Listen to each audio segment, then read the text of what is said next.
Lara ning pancen digawe lara. Ora lara, murung tau tak pungsekke. Apane? Apa? Selamat. Selamat apa? Jenenge kok Slamet. Mukidi. Mukidi iki nggon aku. Nek kono slamet. Oh, kono Mukidi kene selamat. Iya, nek kuwi cah loro do jagongan anteng kae bae sik omong-omongan Slamet rung Mukidi. Iya. Ngono ya. Sing dalu Mbak Tati. Nggih, sing dalu Mbak Mimin, sing paling tua dhewe. Tuwa ora apa-apa, ana enom ki mergo ana sing tuwa. Nggih, pripun untune pun mari dereng. Ya urung mari ning ora bukan menjadi alasan untuk tidak berkreativitas. Ya umpama rada kurang sithik ya ada pemakluman. Nggih, nek mangap aja mbombo jarene cek lara. Durung itu. Nek tuwa do tuwa nek jagongan iso masuk ya saya. Langsung jodoh ngono ya. Sapa sing tua? Nek Kimin. Kok tua do tua aku urung tua lho. Menolak tua. Wong gibah ki wong golek dosa ora ketara. Dhewe tanpa sadar dosane awake dhewe kelong kono numpuk dosa. Ndedek dosa. Intip neraka. Jane wong wedoke golek ganjaran sak gampang-gampange lho. Terus wong wedoke golek ganjaran sak gampang-gampange. Kaya bola-bali aku matur, wong wedok sing kersa gawe keunjukan garwane di pagi hari, gitu. Ganjarane kaya katam Al-Qur'an ping 3. Heeh ta lho. Ning nek kok kan gendengi ngono numpuk dosa. Aku rupane ayu sok mangan anak kok kowe sok ben mangan anak. Sirik tanda tak mampu. Sok ilatmu menjulur tekan lemah iya. Alah lambene banji. lagi sapa ya padha tunggale kok. Oh iya lali. Emangnya sing banji. Intine rasa gibah. Gibah ki elek ya le. Gibah yo elek. Apa meneh nek ngantek sing diomongke ora bener dadine fitnah. Oh iya, jadi lho hati-hati mulutmu harimaumu. Lah mau ya fitnah lho. Apa to? Nek aku galak aku niki ya fitnah iki. Nyata. Kok nyata? Ora ya. Galak kaya Pak Sino ngantek wedi yo. Delok-delok nek aku galak ora iki. Wis kono nanjake karyamu wong ayu, Bude Mimin tak lungguh sik ndak varisese iso gede-gede. Iya, Mbak. Tadi nembang apa, Mbak? Ya. Ki ning pamundutan mau kembang rawis diaturake. Ya. Oh, rondo kempling. Rondo kempling. Lek men karo Kimin. Wah, cipta lanange iki. Agak ngombe wong tua ngedel-delek gulune gareng ya. Oh, kelinge dokter Mbak Mimin enggak boleh sebentar-bentar meludah, tak ombeni itu. Bismillahirrahmanirrahim. Tak mimikke apa piye kene? Mbok kuwi lagi. Mbok kuwi yo. Geso tok dasu Kimin iki. Bulane ya ora lara kok kuwi ya. Ya ora. Lek Kimin ki anggar karo Mbak Tatin ki kok terus grauyang iki lho aku. Grauyang apa? Grauyang kuwi salah tingkah dhewe pengen piye ngono. Oh, pengen malih lanang. Sejatine pengen apa to, Mbak Mimi? Ya senormale kewodo menungsa liyane. Nek idealnya manusia, saya yakin ideal manusia itu sama. Lahir sehat, sekolah, kuliah, nyekel gawe, terus duwe bojo, duwe anak, ekonomine mapan, manfaat buat orang lain, sok nek mati paribasan husnul khotimah, besok dadi ahli swarga. Ideal menurut kita semua. Tapi ada prakteknya ono sing sekolah rodok kendo, ndelalah pinter ning jodone rodok telat. Ndelah yo pinter ekonomine rodok kurang. Mula belajar ilmu ikhlas nampa kahanan. Ikhlas belajar nampa ikhlas. Iki apik iki men. Ranta maning awake dhewe isih kalah karo kuasane Gusti Allah. Ning menungso aja mloko tetep budidaya jumbuh karo katiwasane. Nggih, Mbak. Aku ki asline MC campur sari, MC Pranoto Coro kaya Pak ABC Janaka kuwi. Ning ora tau payu terus aku ngentok-entok gelungan. Kuwi budi jenenge budidaya lho. Sewu dalan Gusti Allah bagi rezeki kanggo umate. Lho, kudu sinau, kudu budidaya ngguyu mentah passionnya kita itu apa. Iya, berarti lah nyatanya aku saiki ngerti dhewe dadi artis paling diberi kenan 2019. Zaman dhisik kowe nganggo rok mini kae ya anu lek kae ya budidaya. Itu proses hidup, Mbak. Nek tetekku kudu budidaya, proses hidup. Aku iso ngomong ngene mergo aku wis tau nglakoni. Proses aku ngerti nek tetek. Aku ora ngerti tetek apa? tetek ora tet. Ayo tetek apa tetek? Ini tidak, saya tidak munafik wis karo Pak Suna aku yang matur. Aku pernah urip ning dalan. Oh, urip ning dalan tetek. Tapi itu nggo kanca penggolo nggo cambuk aku untuk maju ke depan. Ternyata urip ning dalan bengi iki etuke mung masuk angin. Oh, bener. Kudu golek sing liya. Etuk di 30.000 luwek-luwek kae. Luwek. ana sing suwek barang. Diapusi barang palsu. Kan ora berkah, berarti dalan rezekimu Dudu kuwi. Gusti Allah duduke rezeki sing halal. Oh iya bener. Saiki bener berarti. Bener ya. Bener. Aku ya lanang Tina yo. Lah yang apa? Rondo kempling. Kok Kayak dijake ngene. Rondo kempling. Masuk. Lenang ya. Lenang ya. Siap ra itu goyang lho. Lah apa? Sini.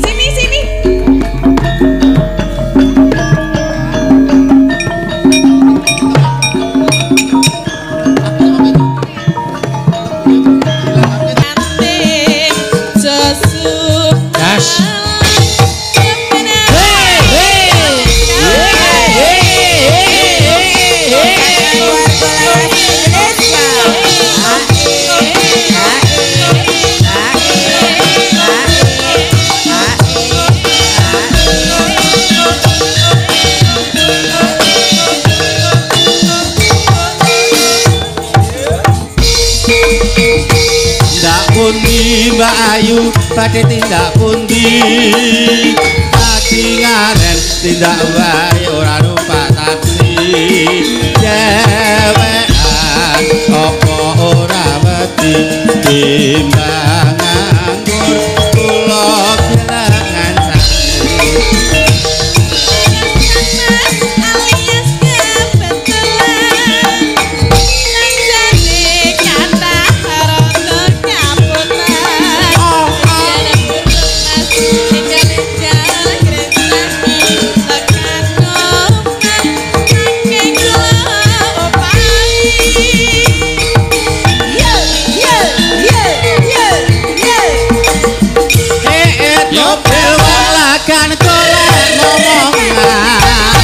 niki blonjo napa mbak yo badhe pindahan sampeyan ampun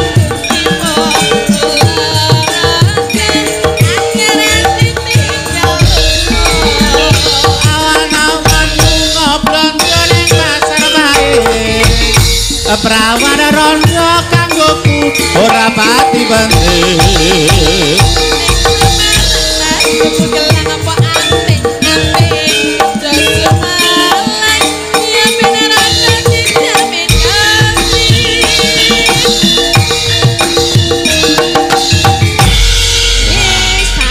iki ketok tenan lalange Sukimin ketok tenan. Nah, nggih. Ya latihane Mas Bodong ya sing tembung Mas Bodong. Kisban mulih kowe ora apa-apa. Iya. aduh, jeru. Mangga dibawani Mbak Ayu. Maono titipan saka ibu sapa? Bu sinten nggih wau? Ora toya, kowe dititipi amplop kok. Ayo dibuka amplope ana tulisane ora. Ya, mbok menawa ana tanda tangane kok nek ora disebut asmane ndak gelo. Nggih, Ibu Badalah. Oh, wonten urak-urakipun. Heeh. Lah. Dirgahayu UST.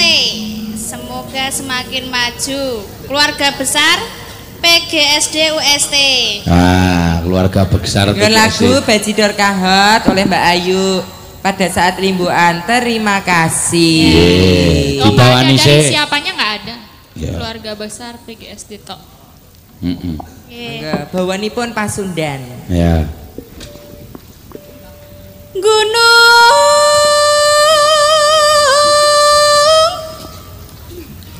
Galunggung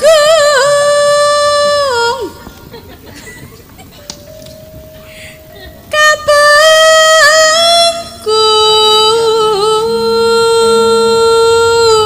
Oh, jebul Mbak Kimin ki gegere barang ya ditato to gleleng tenan. Napa nggih to? Lha iki gambar emping. Oh, panu. Oh, kok panu. Kok panu to kadas kok. Nek wong rasen ki ora kurang ning panacat ya. Ning nek wong seneng mbok elok kaya ngopo ditutupi aibnya. Sejatine nyun sewu lho iki ora kok ngguroni lho wong kula jenenge bocah wingi sore kula ya ora pinter. Piye? Sebenarnya manusia itu kabeh duwe elek, duwe celo, duwe aib, duwe ino. ning Gusti Allah ku tesih sayang karya panjenengan sedaya dadi aib panjenengan menika ditutup. Ning nek Gusti Allah arep buka aib panjenengan ora kurang dalan, ora kurang merga. Dadi sing ndara konangan aibe aja sok kumalunggung, aja sombong. Lho. Kabeh duwe kekurangan. Lho Mimin kae anu ayu, pinter ning geleman umpamane lho kan. Kekurangane nggo niku. Lho Apri kae ayu enom, lho ning ngentutan umpamane lho kan. Kabeh mesti ndek kekurangan. Ning Gusti Allah kadang kala durung buka wadine. Pun macem-macem Iki ngopo to cah iki? Ana dalang kok diancam banci iki sono ngendi? Lho ya bahasane Mbak Mimin ki panun mbok mboten ngoten. Oh Mbak Mimin ki saking kokean kegesek-gesek kebaya. Ngono lak ya. Ya ora wong putih ngene kok. Iya, keset kuwi. Atau adus. Gunung Semadang ketunjang Talaga. Enten apa lho, Pak? Iki karo iki ngorek-orek elekmu. Lho, gibah. Oh, gibah. Oh, iya berarti sing gibah iki ya. Mene Apri ora tau adus lho. Arep kaya ngono kae iki mung pupur tok kae.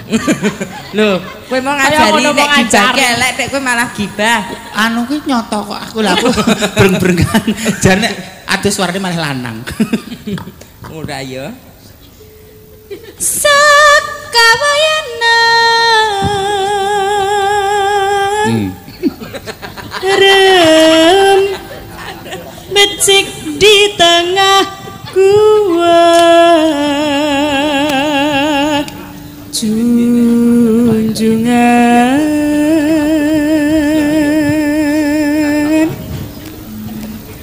ulah pundung tulis sungkurulan sungkan tadi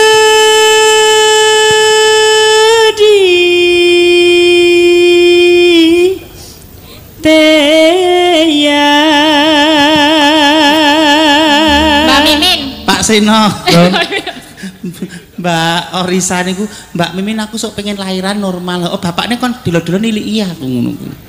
Lah carane niliki piye? Alah ya wis mudeng to, nek wis bareng pitu munggahe pancen dilo-dilo kudu ditiliki bapakne menan. Ya rumahsaku wong iki apal banget karo Apa? kegiatane wong wedok. 3 bulan pertama itu tidak boleh marahi suruh rentan, anu ijek rentan, janinnya belum nempel nang nggon rahim. Nek wis pitu munggahe ra apa-apa mah bapake dilo-dilo kon niliki ngono.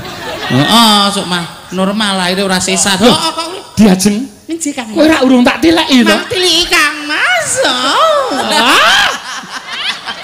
Gilani men. Cipit. Ya ora apa-apa demi kebaikannya. Jane sempurnane wong wedok ki nek wis nglairke, nek wis pemeneh normal. Ning wong durung diparingi ya budidaya. Kabeh wis seran garis Gusti Allah. Ngono to, Nok? Lanang apa wedok iki, Nok? Aja Kok langsung positif lanang ngono nek aku dereng ngertos kok kaya aku karepmu. Aja lali nyebut amit-amit ya, Mbak. Amit-amit. Nah, kono ya iki. Yo dikepuk ping 3, Cirulu. Jak apara kok aku warai lali. Setan ratu yang demit randulit nyiroro kidul randudul tebok bosok leak-leok keteh abang nyimpang keteh putih nyingkrih keteh reng meneng duwe bojo ayu marake kuru duwe bojo bagus ning ati gerus duwe bojo banci ngangeni ati wis bola-bali tak eling kok cateten ngono ki cateten aja tok praktekke iki mbrusukke ora Aja lho Risa. kon nyatet nggo rapalan kok catet sing terakhir aja tok ganti ngangeni duwe bojo banci kepengin jejeki ngono. Ya. Mangga, yuk. Tarim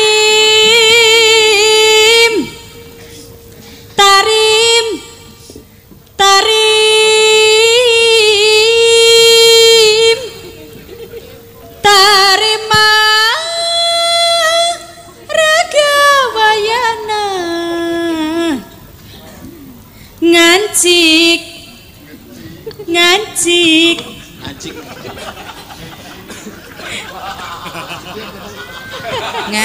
Napa? Nganci.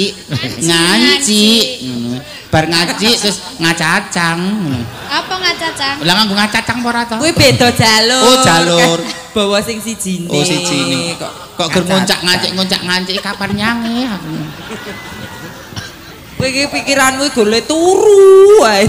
Gumun aku. Ya iki penting kok. Di negara hati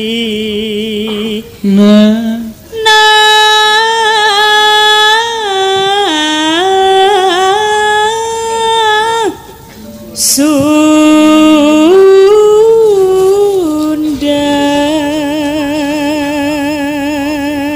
Ya. Monggo Bacidor Kahot. Yuk. Mbak Apri beksa? Iya. Mbak Apri yo karo Mbak Mimi. Mbak Apri ayo Kak. Kowe sik nduk kaki. Yo, monggo.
Bacidor Kahot.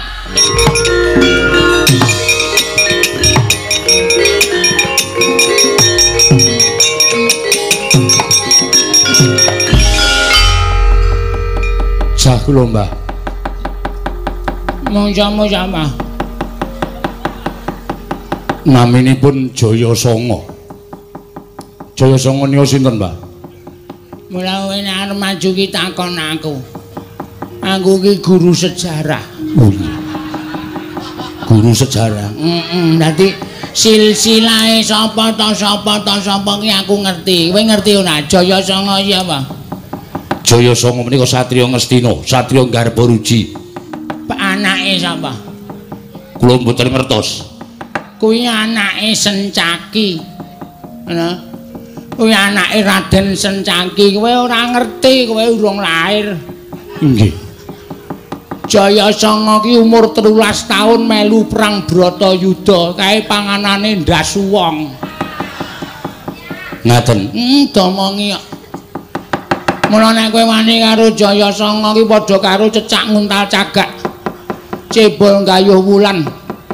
Wutang ngitung lintang. Tange kelakone cepak wurunge. Sing perang kula kok sing menggeh-menggeh sampeyan. Gundulmu atos kuwi. Nang wis tuwa e. Merangke wayang teluwe rasane kaya mlayu 40 kilo. Mundur ana. Nggih. Kula nyaut tombak, rika nyaut gada. Aku ora takon.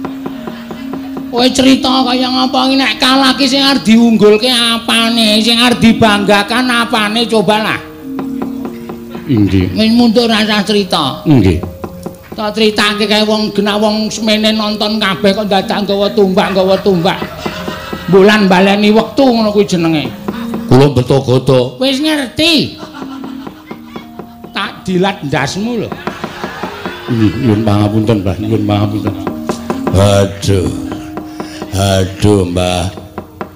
Iki ya tunggal dene. Buta wingi sore kok glelenge ra jamak-jamak. Maju. Anggepmu wong Ngastina iki kowe greng do wedi wae. Ora ya tak omongi.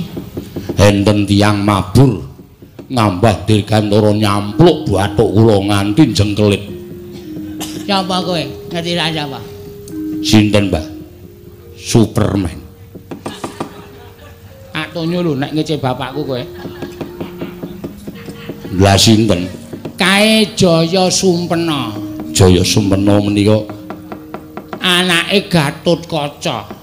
Kuwi wong peng-pengan bapakne iki dolanane iki sirah. Nggih ketemu mungsuh sirah cekel untir kluthuk. Sirah cekel untir kluthuk modar.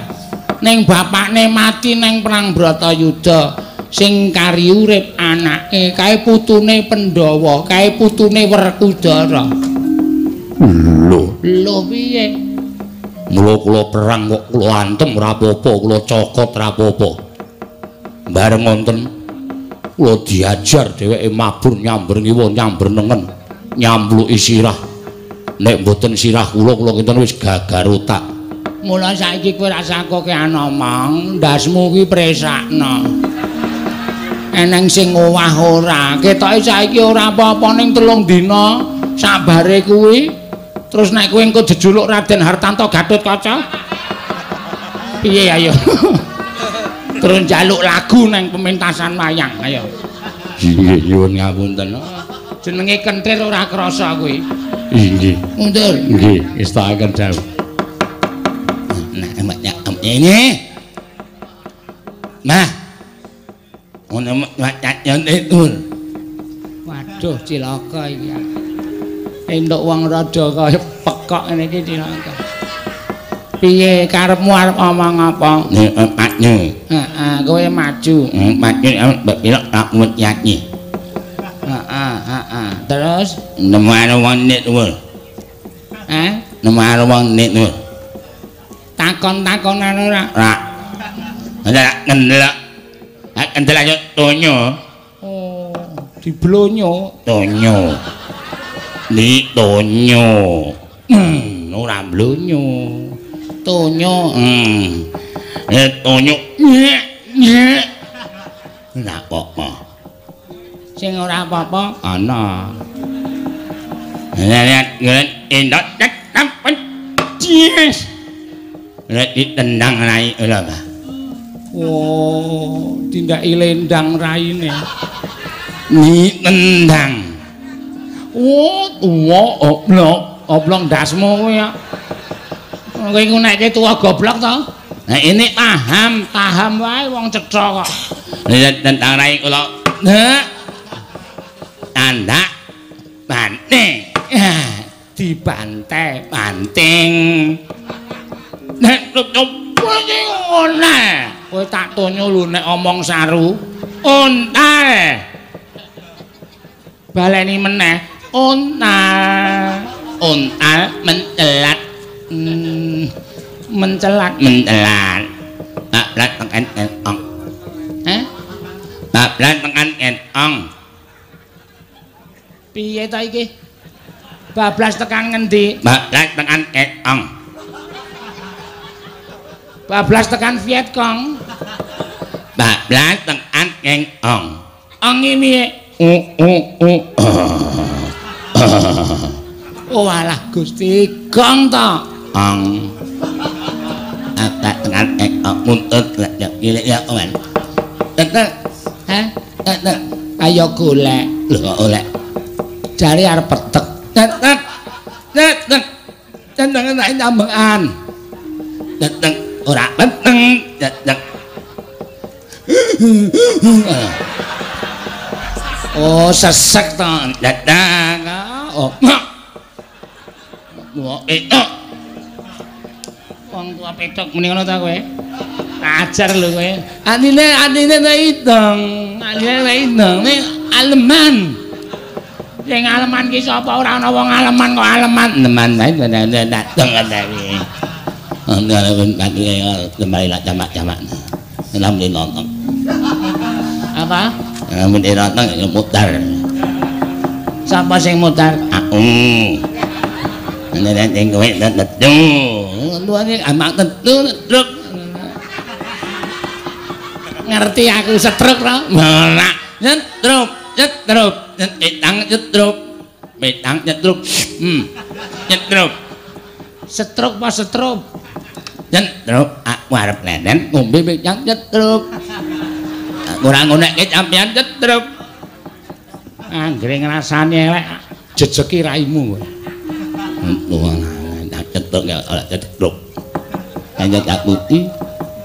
Endak itu ning paham. Utara. Ini kampanan ini. Ayo iso grenengan nang. Kampanan ini. Atuh. Mutar we. Kowe arep maju apa ora? Nek maju gek maju ora menjap-menjep.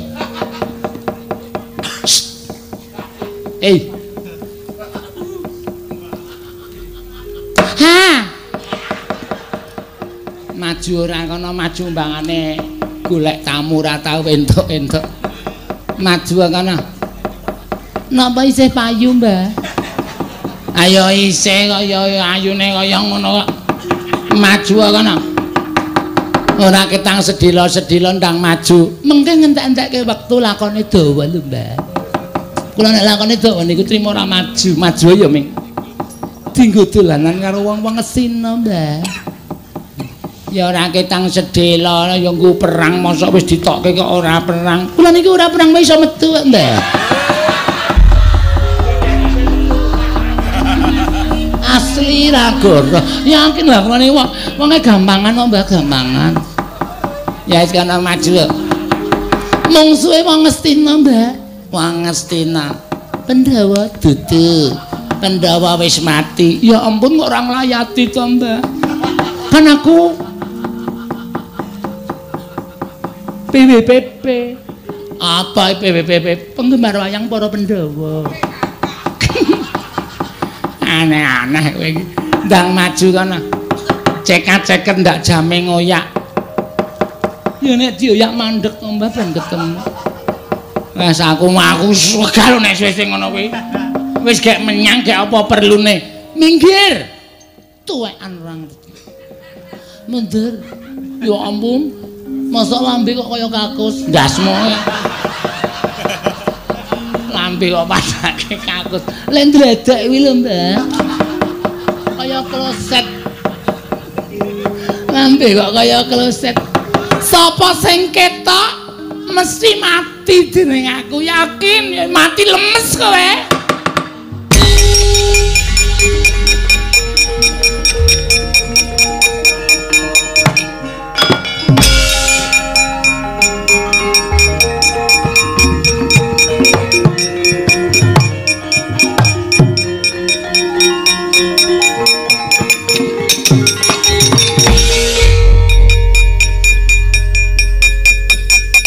mosok wayang gondrong.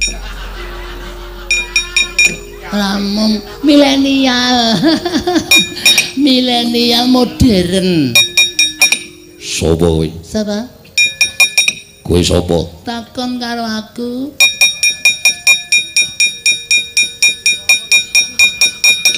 Aku rong golek jenenge. Biasane jenengmu Sukini. Ganti ah. Maku Sukino.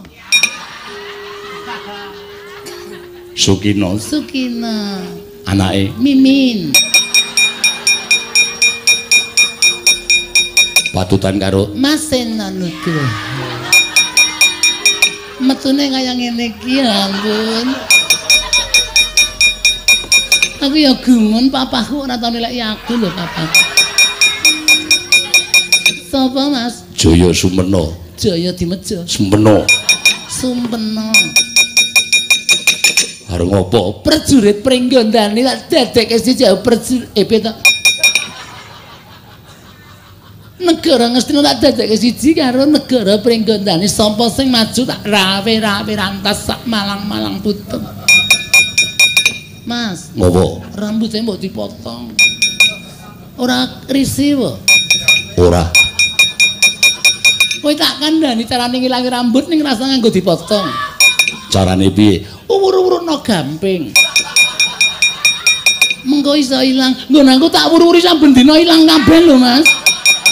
Ndelok apa piye? Tenan yakin aku ora goro. Rasa golek gol. Cukup diwur-wuri, hilang kabeh bersih, tidak membekas.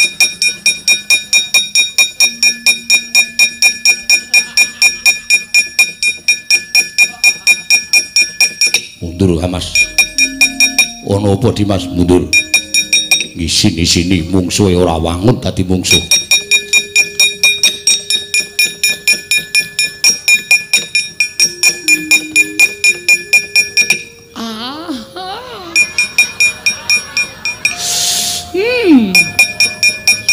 Mai pikir aku tekan dindi Bagus.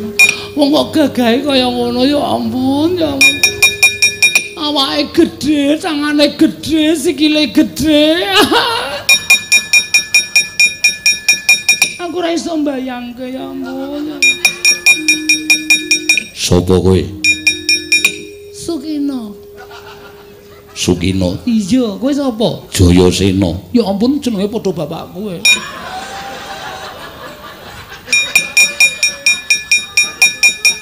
Jeneng padha iki pirang-pirang. Mundur ora kowe? Ora gelem mundur. Aku mundur nek ngarep wis kebak parkire aku mundur. Wong edan. Mundur apa ora? Tetep ora mundur. Maju terus pantang mundur. Ana tetembungan semangat pantang mundur. Aku ora bakal mundur. Ora gelem mundur tak undurke. Tak handrem. Bakal kowe iso mundur. Yakin mbok sok surung kekuatanmu kaya apa jeneng tak handrem. Ora iso mundur. Kejaba nek diolesi handbody. Kowe iso mundur. Wah, cangkeme.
Napas buatan, Mbah. Napas buatan.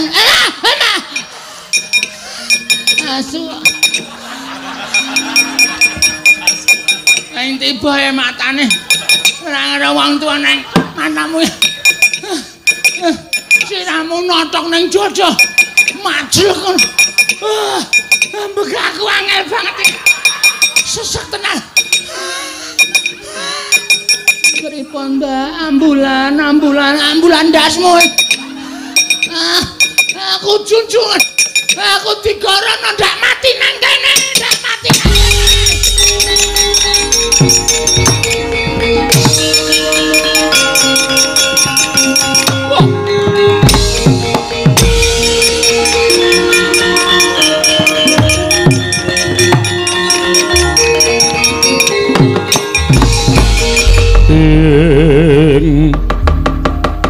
Jumangkah anggro sesumbar lindu bumi kunjing kumaluduk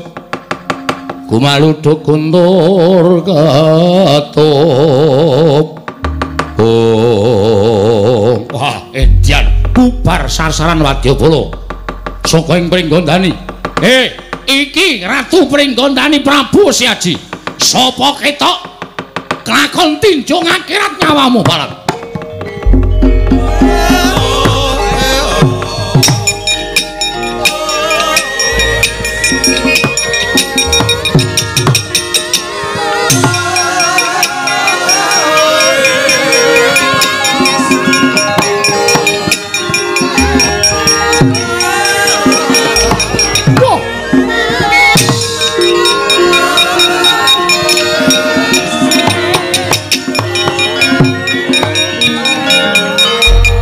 Satrio gagah. Wah.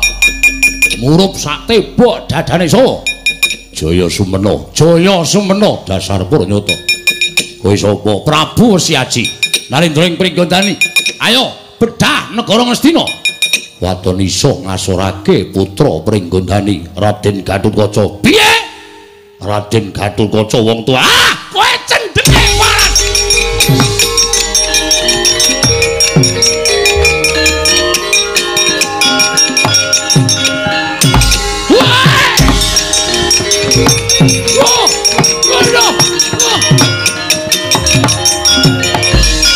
Wah, ayo patenono aku. Kowe anak Gatotkaca kudu sirna mergalayu bodol ndasu.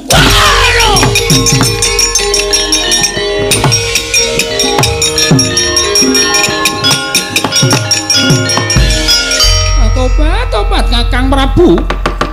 Lah kok dadi mung semono kekuatan ngatasi musuh wayahe Raden Werkudara.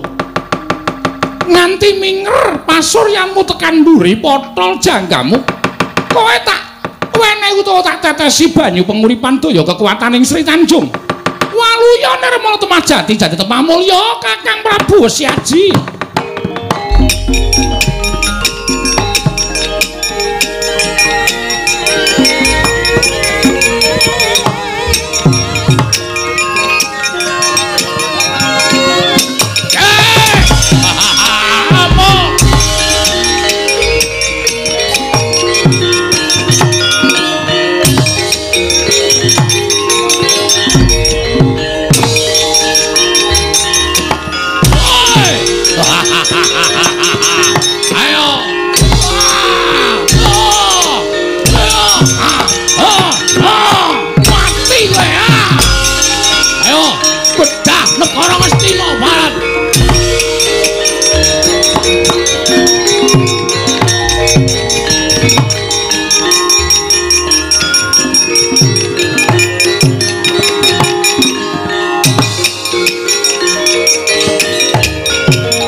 Nurwendra Jaya Sanga mlayu-mlayu ngaturaken kriwasan bibi.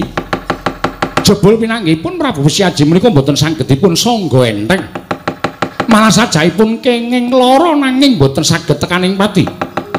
Lire kepiye dene kowe matur ingkang kaya mengkono?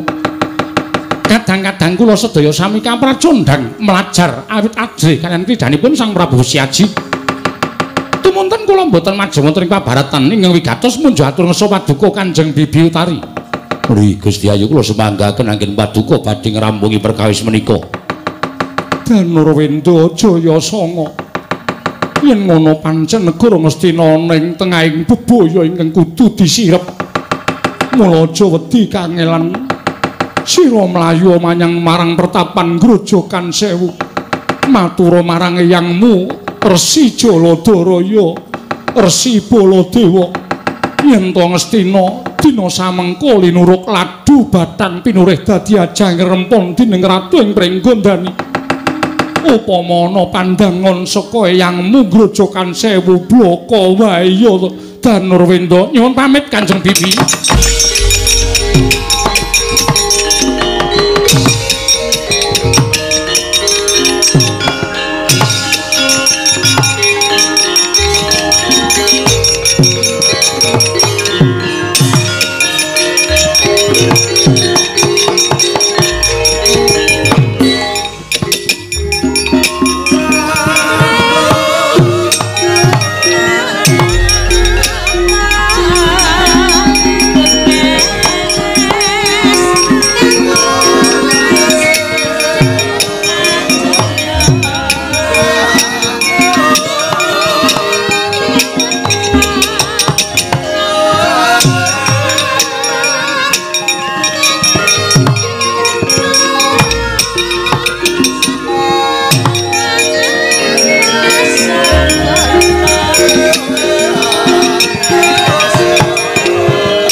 Indriya mangu-mangu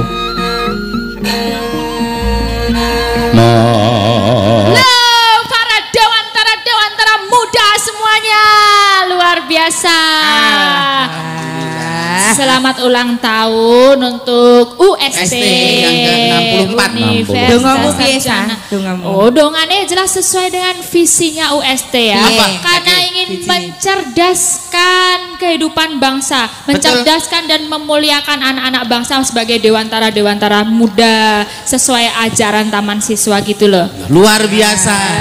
Nek wong nomi langsung nyandak yo. Aku tak catet sesore itu loh. Loh, tak catat sore dengan pengetahuan dapat menuju kemuliaan loh. Suci batinnya, tertib lahirnya. Tuhan semua manusia itu sama hak dan kewajiban dalam mengatur hidup. Sing apik iki 10 fatwanya ya, 10 fatwa. Tetep mantep antep. Loh, tetep kuwi teguh pendiriane, mantep kuwi setia dan taat pada apa iki agar tidak dibelokkan. Tulisan yo kaya cakar ayam raket. Lagi sinau ya Allah, antep berisi dan berharga. Antep berisi dan berharga. Luar biasa buat UST. Iya, di samping kak Dewi seneng-seneng ki nderek Bela Sungkawa Elisa. Oh, nderek Bela Sungkawa. Menika wayahipun Ki Hajar Dewantara wonten Bali menika Ki Dewangkara. Ki Dewangkara menika kapundhut. Oh iya, kita doakan semoga pikantuk swarganipun Allah Subhanahu wa taala. Langgang dan masih ada dewantara yang selanjutnya. Amin. Termasuk kowe kuwi ya, Sa. Amin banget. Nek intine nek Dewantara mengajarkan ono telu sing paling anu ya. Sing ing madya mangun karsa. Ing ngarsa sung tulodo, ing madya mangun karsa tuturi handayani. Itu jadi satu Indonesia menggunakan itu ya untuk pendidikan luar biasa. Dan jangan lupa untuk yang paling bagus lagi Pak Dewantara itu mengajarkan kita buat enggak menolak sama kemajuan zaman. Yeah. Kayak gitu. Jadi inovasi dan inovasi selalu harus ada ya. SBII ya. SBII. Sifat itu enggak boleh berubah. Enggak boleh berubah. Enggak boleh berubah. Yang boleh berubah itu bentuk, terus irama dan isi itu boleh berubah, tapi sifat tidak boleh berubah, sehingga besok dibawa sampai zaman kapanpun tetap bisa hidup gitu loh. Luar biasa. Itu jadi semangatnya para dewantara muda. Semangat kamu salah satunya Elisa. Sifat ojo nganti berubah. Jadi mamaku sombong ngono kira itu ya, sombong ngono kira itu. Nek kowe operasi plastik bentukmu mantek karu-karuan rapopo ning sifate kimen ya kimen. Tetep kimen. Ngono. Pokoknya hariane aku ki metekol terus dilah ning panggung dadi cantik itu kan bentuknya boleh berubah, tapi sifatnya tetep kimen ya tetep kimen. Panut ya tetep panut. Panut kudu panut ya. Seno ya seno wae. Wah iya. Nah, aku ora bakal operasi aku. Iya. Nek pengen berubah bentuk kados kula, berubah bentuk boleh lho tadi sepenuh ora sifat lho. Masa Pak Senar gelungan. Masa aku gelungan ya ora bakal kelakon. Iya. Ayo, Mbak Elisa niku. Minangkani pamundutan. Pamundutan, wonten Kembang Rawi, wonten Rondo Kempli. Terus wonten meneh Podang Kuning pun ditransfer wau nggih. Waduh, pripun iki kula nggih. Saiki modele nek njaluk lagu terus transfer ngene iki jare ora liwat dalange cilaka. Oh, jalur cepat ya. Nek tekan kene dalange diketoki. Apa guntinge landhep ta, Sa? Mbok aja kaya ngono. Pak Sino kok ngethoki sawerane ora kondange Pak Sino. Nek ngethoki rak mung sithik kuwi kabeh. Nggih. Ya, monggo. Diaturake sing endi dhisik terserah. Ya. Nggih. Podang Kuning riyen nggih. Nganggo dibawani. Ya, monggo. Nadyan wujuh temong peksi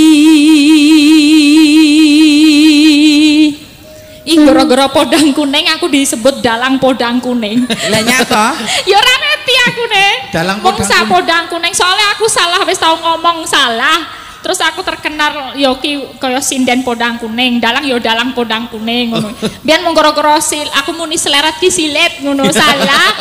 Terus kabeh dadi seneng aku nyanyi Podang Kuning. Maksudnya sulake ngono lho, Nduk. Padahal mergo kesalahan. Seleret ireng. Iya. Seleret ireng. Mas dadi ciri khas, Dadi ciri mergo aku salah barang iki ngomongke rektor biyen tak omongke ndase kampus. Iya terkenal. Lagi mau aku kena kualat kena karmane. Aku mau numpak Grab metu. Awas Mbak gundule kuwi aku ya ngono gentenan. Aku kualat iki. Lah kok kowe iso nyebut Mas Rektor ki ya. Yo biyen ra reti yo diajari Pak Seno biyen. Mas, aku justru apa-apa tibake aku, apa-apa tibake aku. Lah jenengan ki lek ngajari nggih pripun? Lah ya wong sirah ki ndas, aku muni ngono nek cara kasare ndas. Kok sapa-sapa disebut ya nganggo ndas kabeh. Ana lurah ya dinekke ndas desa. Ya, iki. Pancen sing bener ki nek basa Jawane kepala ki endas. Endas ya. Ning nek kanggone wong tuwa kuwi mustaka. Mustaka ya, biyen rong reti aku ne. Iki mau ya kualat. Aku ya mangkel dhewe. Awas Pak gundule, gundulmu kuwi aku ya ngono genter ya. Mundur wae Pak Karti. Ayo nak. Alus manis tur merak ati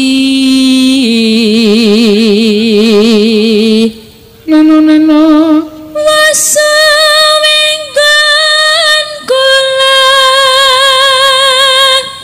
lono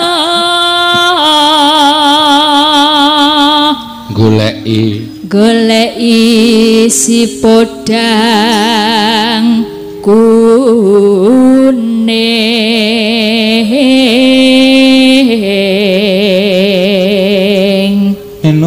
neno ipo bunga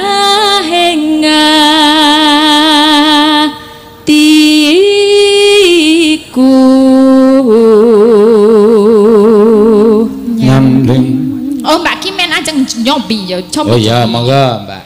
Nyanding pisan. Saya. Barang untune dijabut malah apik. Kok sesuk dijabut kabeh. Kimen ampang, kimen ampang. Ora apa-apa jane bentuk bisa berubah. Dhisik foto saiki ora. Nyanding pisan. Mayu tenan. Dadi tambah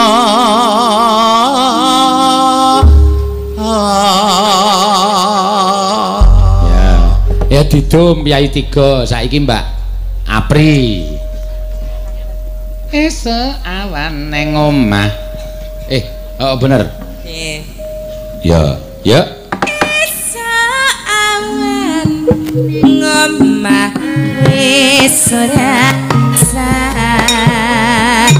keluyuran aku goleki sing tak sayang mubeng piteranggan ku goleki ora krasa esuk awan nganti wengi emang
duduk hati kepranan Perangan diriku dan sayang dan roh Asrana disuntik hatiku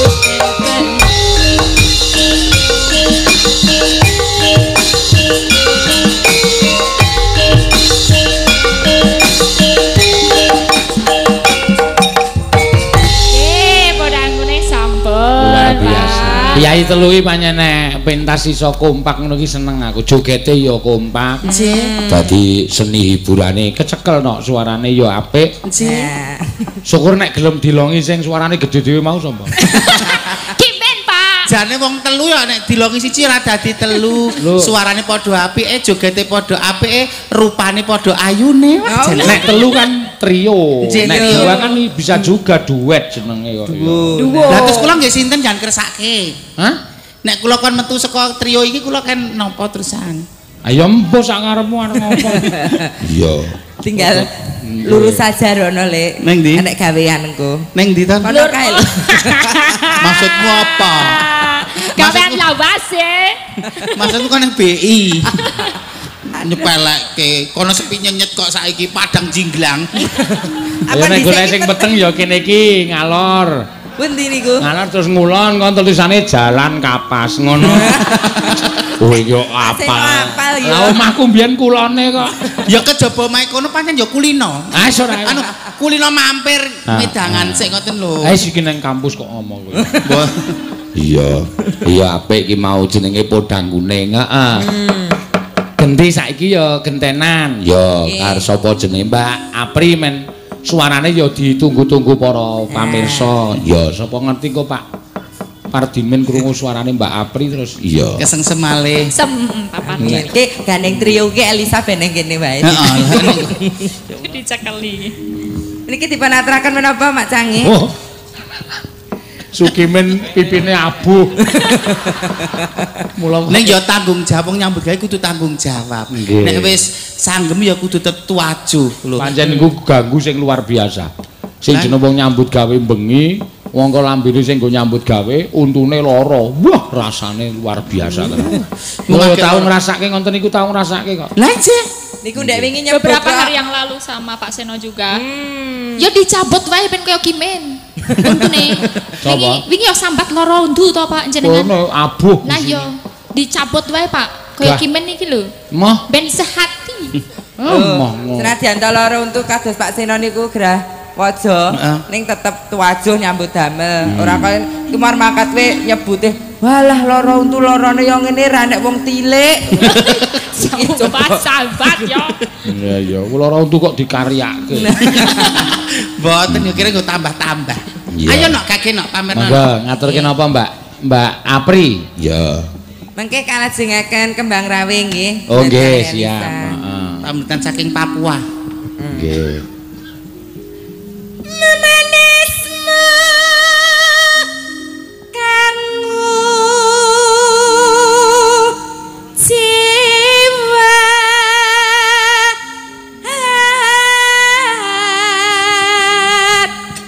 Jan kaya ngrungokke swara wong wedok. Suarane kaya ngono tenan ya ampun. Ya kok iki berusaha piye carane suarane iso kaya ngono kok. Ki benten-benten karaktere kok ya seneng dikon padha. Wong kembare ra padha kok senengane.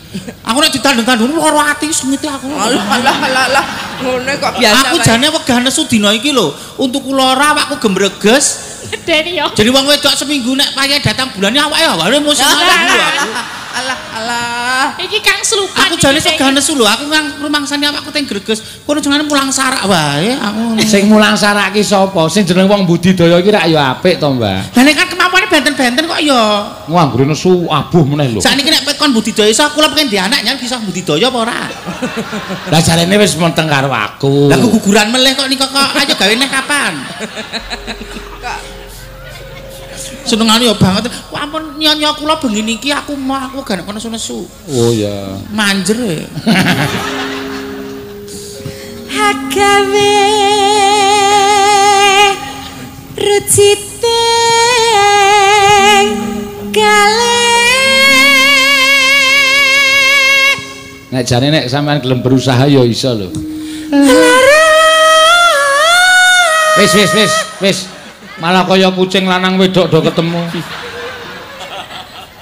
Kandhane teknike kae piye to San nyuarane ben bener. Yo iki di silang ngene lho dikempit. Nah. Dikempit. Coba. Kempiten ora mbrobos neng dop. Coba meneh. Lah iki ngopo didoke dicedhake sike. Apa? Wah, agene yo apik. Dorong. Suarane kalau bakul nek awan-awan liwat ngarep omah kae lho. Bodolan rambut, Bu. Bu pun pokoknya ngeten mawon Bu. Sok pomo lho syukur bage mboten enten. Lingkungan jenengan ki enten sing model-model kaya kula niku ampun langsung mang entaki lho Bu. Ning mang benerke dituntun mimin kae suarane remuk, rupane ora madolke ya nyatane ya kena dikrenah lah dados kudu dibudidaya piye carane. Oh, ora pareng. Iya kowe rasa tiru-tiru kok nek. Ya nak.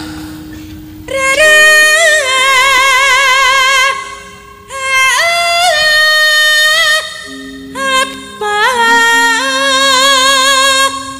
kang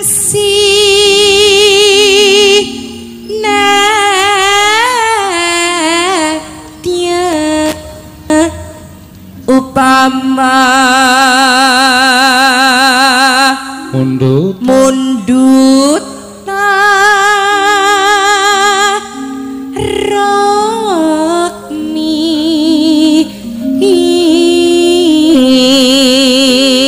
coba saiki sing cendhek sampean Mbak Mimin.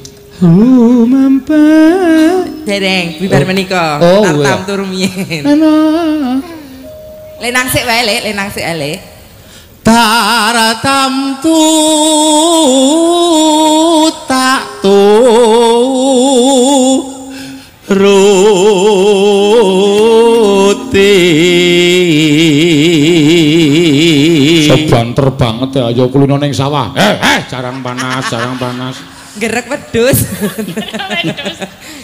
ibarat wong numpak aku perahu lah ya sak numpak perahu ki ngejak aku sik ngono nggo kanca ngono lho kok le lunyu malah mung perahu sithik kok le disalahke wong menungso kanggonan lali luput apes salah ki menungso kesandangane menungso penak terus kleru sithik ki ning kuwi iso dadekke daredah lho kuwi lho pikiranmu sing reget tok ta arep-arepno ya tetep kalah karo banci tuwa kok piye. Salah pengalaman bener salah.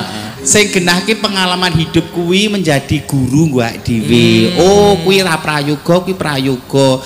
Kuwi sing kudu dilanjutke apa sing kudu dilereni. Kudu ana pertimbangane. Dadi guru ki kejaba guru ing sekolah ing Pamulangan ya iso sinau saka kondisi alam keadaan kondisi sosial lingkungan kemasyarakatan kudu ya sinau saka pini sepuh lho ora mudeng kowe guru pamer ayu tok teh ndi lo mampah tanpa nganggo diujalke barang iki kenapa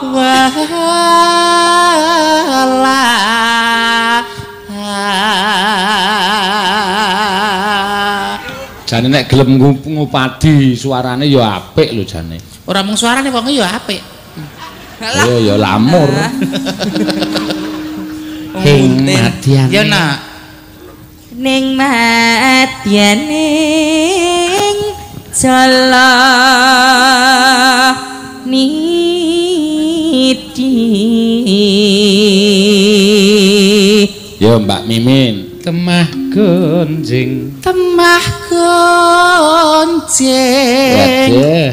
angin jok nang pakulingan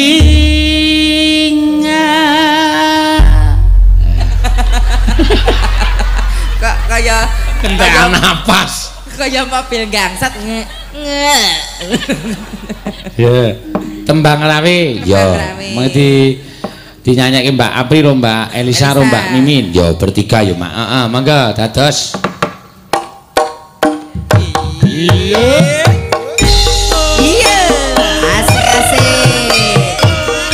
Asik sesarengan warga laras Indonesia. Seno Mania, BWKS yo. Sukipan Fans Club Indonesia.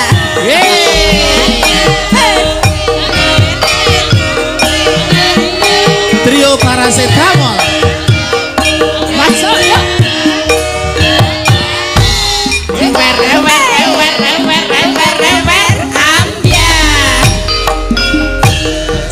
Ceritane wong seneng gak sabale. Wiwitane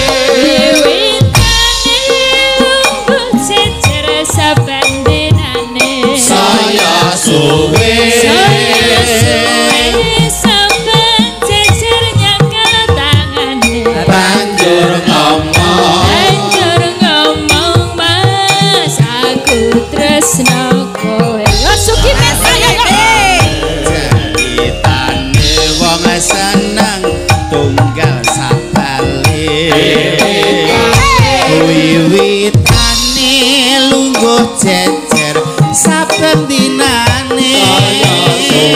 Saya suwe saben jejer nyekel tangan. Banjur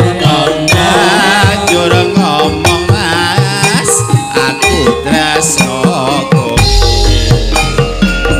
Kembang kenapa hatiku digawe lara. Kembang melati agame larane hati. Kembang kecubung hatiku digawe bingung. Kembange mawar tresnaku wis kadung buyar. Wong tresno akan nanggo sembrono. Ora becik kanggone para wanita. Kembange rawe iku paribasane. Tinimbang rame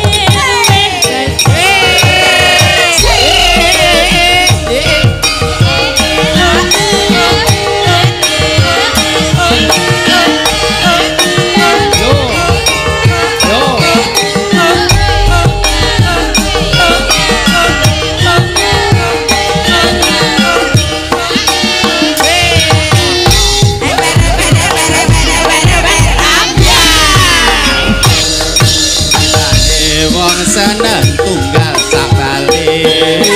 Wiwitane lungguh jejer saben dinane.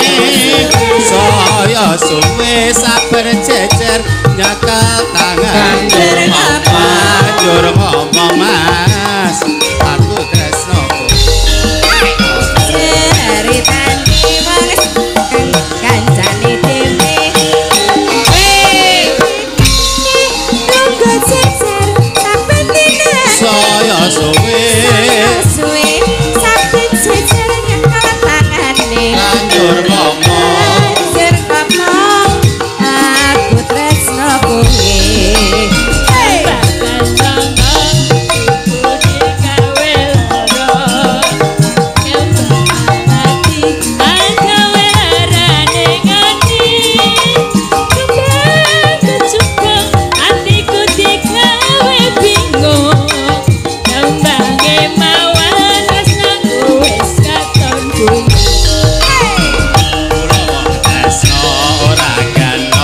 sembrono ora becik tumraping priya wanita kembange rawe iku paribasane tinimbang rame luwe becik tak tinggal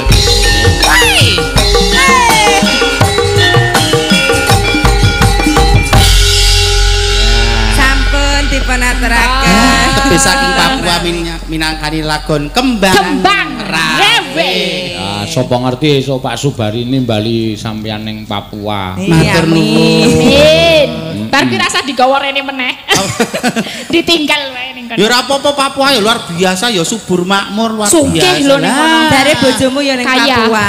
Ning Papua, Mbak. Ngapa? Bakul koteka. Nggih, matur sembah nuwun Mbak Mimin, Mbak Apri, Mbak Elisa. Barang telu iki sing disuwun saka panitia supaya ngregengake. Lah iya. Ayu kabeh, wedok kabeh, perawan kabeh. Endi sing perawan? Ndi sing aku perawan bener nek kowe perawan saka ngendi ditelok saka sedotan perawane. Modiar kowe perawan kok meneh. Apa ya tidak harus dibuktikan ya apa kuwi ora kudu dibuktekke. Sing penting kowe yakin. Ora, ngelingi umurmu kuwi lho 43. Kaya ngono perawan. Lho, apa nek 43 perawan ki salah? Ya ora salah. Lah kowe perawan apa ora? Aku perawan. Aku ya perawan insyaallah. Insyaallah. Jomblo Mbak Elisa ki ya jelas wong ya urung duwe bojo kok ya. Iya. Asline. Asline urung duwe bojo. Oh. Pancen nek urung duwe bojo ketok kok lho. Kene jek kenceng. Oh iya. Kene nek legok-legok ngene iki wis tau. Tahu ngapa? Tahu ngapa? Tahu di bojo. Werna-werna kaya dong-dong wong sampeyan ki lanang kok dadak gayane kaya iso ngerti-ngerti.